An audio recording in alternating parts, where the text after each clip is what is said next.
Hey everyone, welcome back to Corporate Decoder, the place where we read boring company reports so you don't have to, because let's face it, who wants to read a filing with a title like SEC Form 8K, right? Today we're diving into SHF Holdings. If you thought decoding stock tickers was hard, wait till we untangle this corporate puzzle.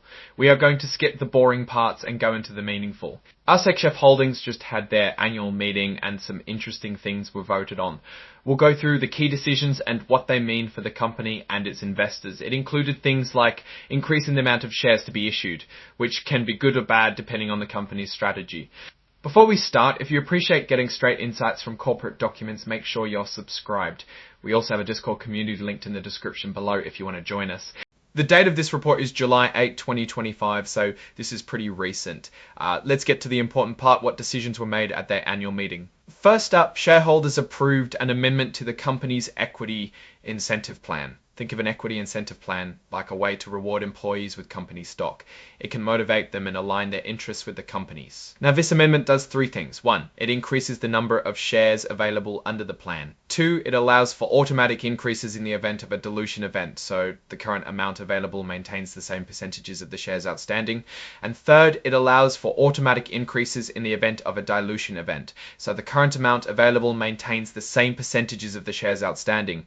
And 3rd, it allows for automatic increases in the event of a dilution event, so the current amount available maintains the same percentages of the shares outstanding. Basically, they want to have enough shares available to keep rewarding employees and attract new talent. If they didn't pass this, then they would have a risk of not being able to attract people.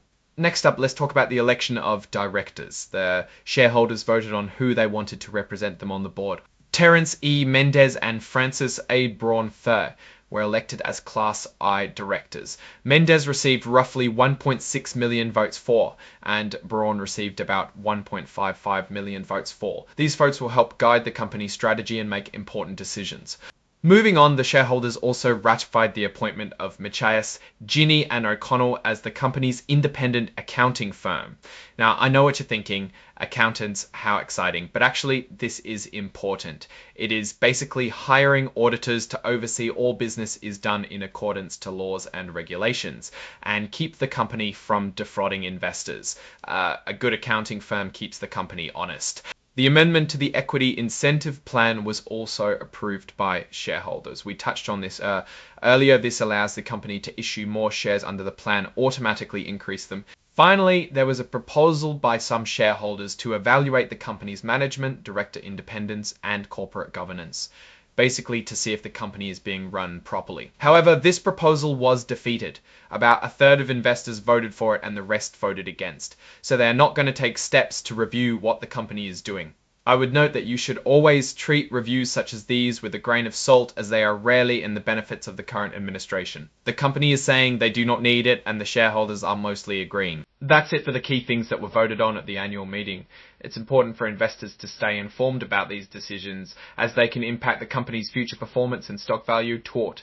Now, what does this all mean? SHF Holdings is making moves to incentivize its employees with stock and refresh its board of directors' typical corporate administrative tasks. However, it seems some shareholders have concerns about the company's management and governance, but their proposal was shot down. Will those concerns be a problem later? Only time will tell. If you are an aggressive investor, you may think the company is confident in its current direction and you could invest, or if you think they are making bad moves and the shareholders have legitimate concerns, you may seek to divest now.